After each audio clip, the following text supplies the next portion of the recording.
So I know that I wanted to challenge myself in a physical sense, and I wanted to serve my country. So I would hear people say, "Oh, man, Marines, like you got to be a little crazy to go into the Marine Corps." And they have like the hardest, PT standards. You have to, maintain the highest standards to get in there. They have really high standards. So I was like, okay, people are saying that, this is something that's really challenging physically to do, and I want to serve my country, so let me give it a go.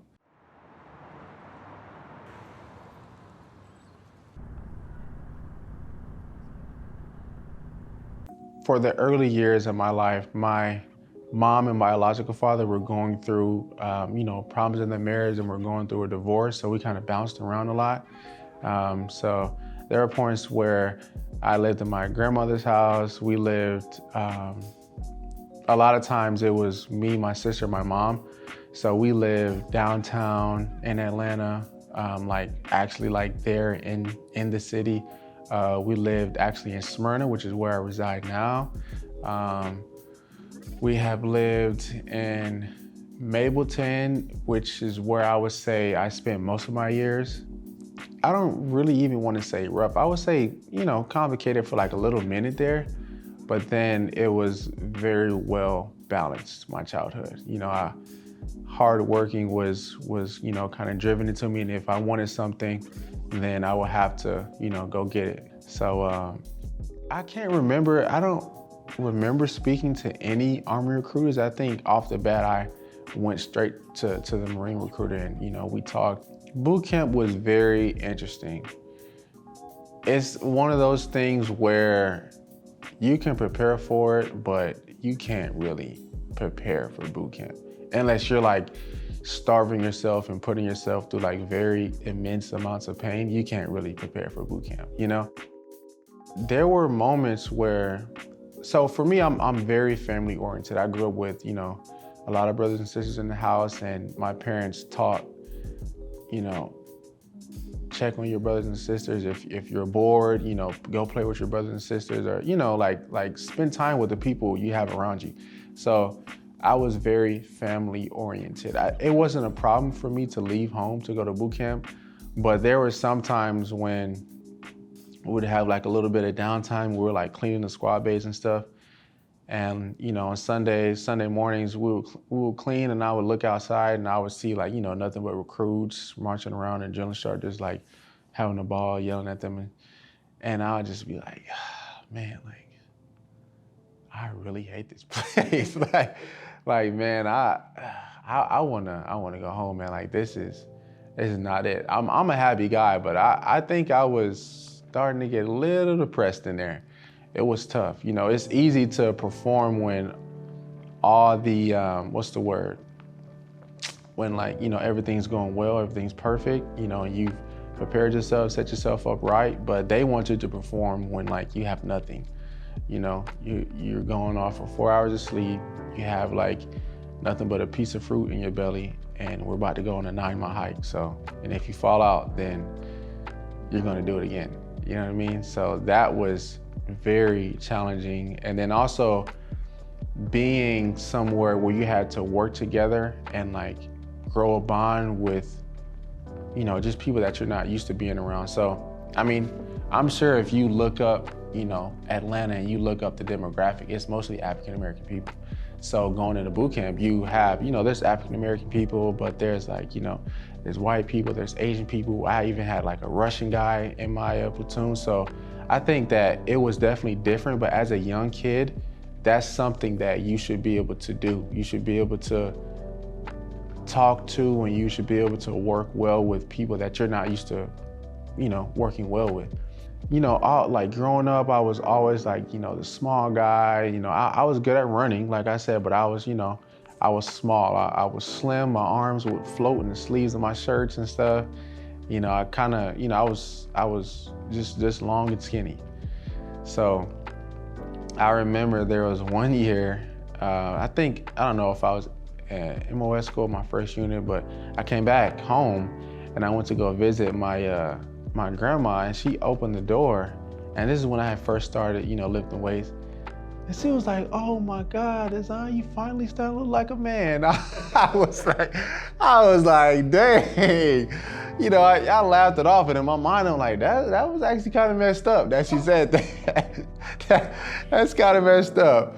But, I was just, I was just tired of being the little guy all the time. I was like, man, I'm tired of being small. I had a friend in MOS school. His name was Kenneth Griffin. And he was in a different MOS, but we lived in the same building. And so I forget how we first met, but he would always take me with him to go to the gym. And so, we'd run to the gym and he would, we'd work out, and he'd of course he was lifting like way more than me, but he'd take me and he made the gym sound so intriguing, and he, based off his passion, he made me like want to go. I'm like, man, like, okay, like this sounds good. Let me keep going. And he would keep dragging me to the gym, and we'd go, we'd run.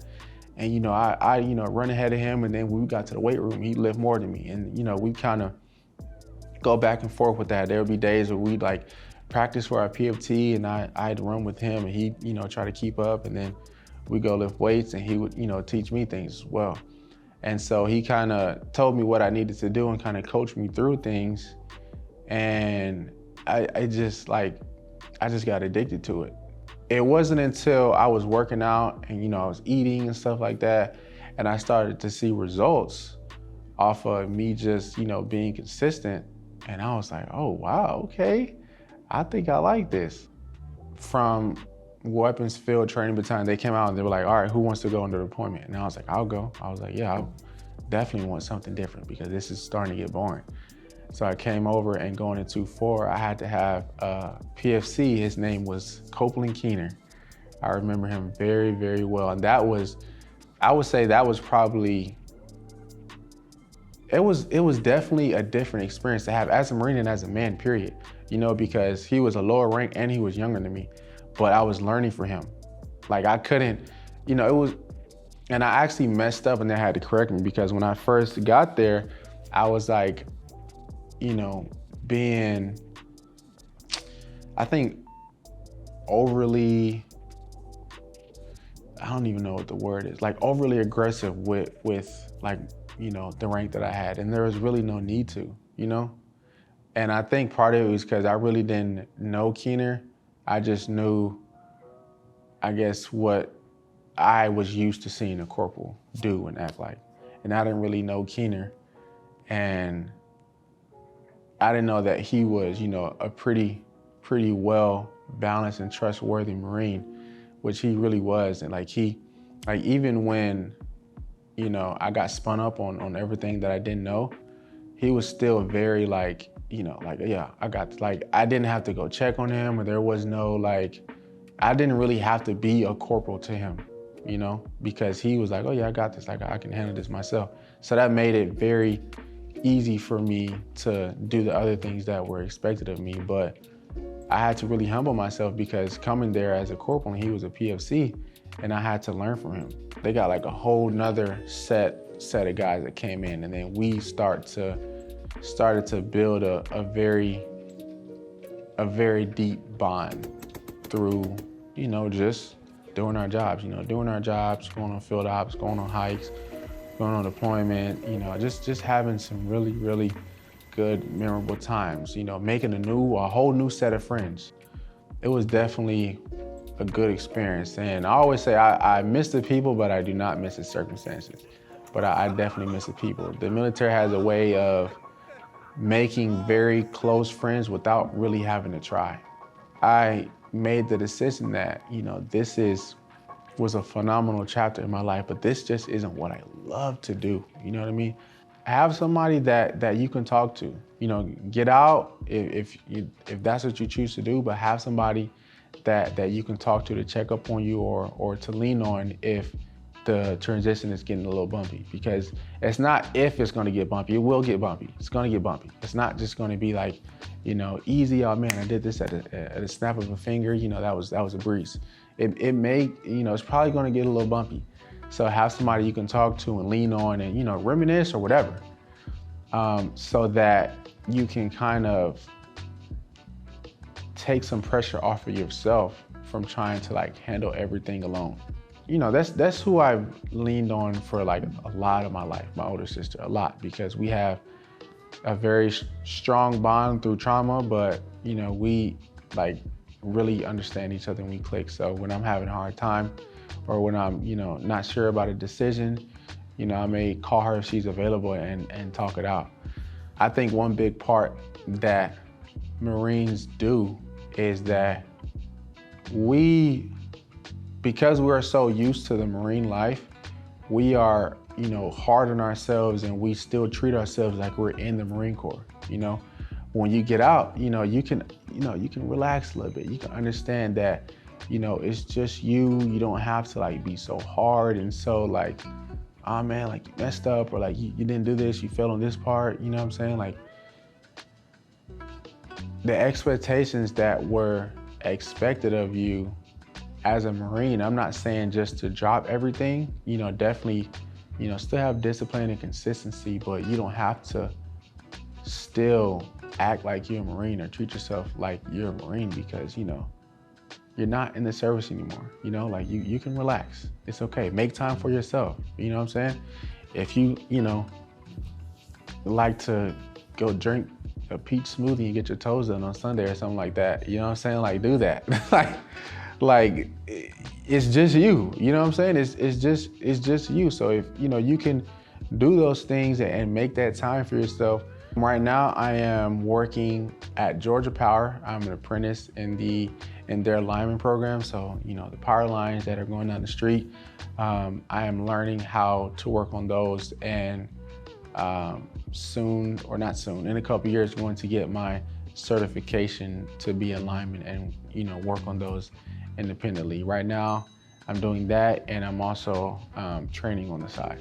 I'm pretty happy with my decision. I'm pretty happy with the position I'm at in my life right now. So it was bumpy for me getting out because it wasn't just stop working in the service, start working at Georgia Power. There were some filler jobs that I had to get. I was scrambling for a second there, but now I'm happy that the financial aspect isn't such a burden on me.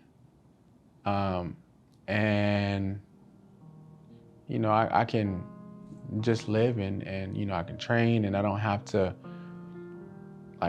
just be like in a rush, like have to scatter, because I have to get this guy to do that. So I'm happy with my decision.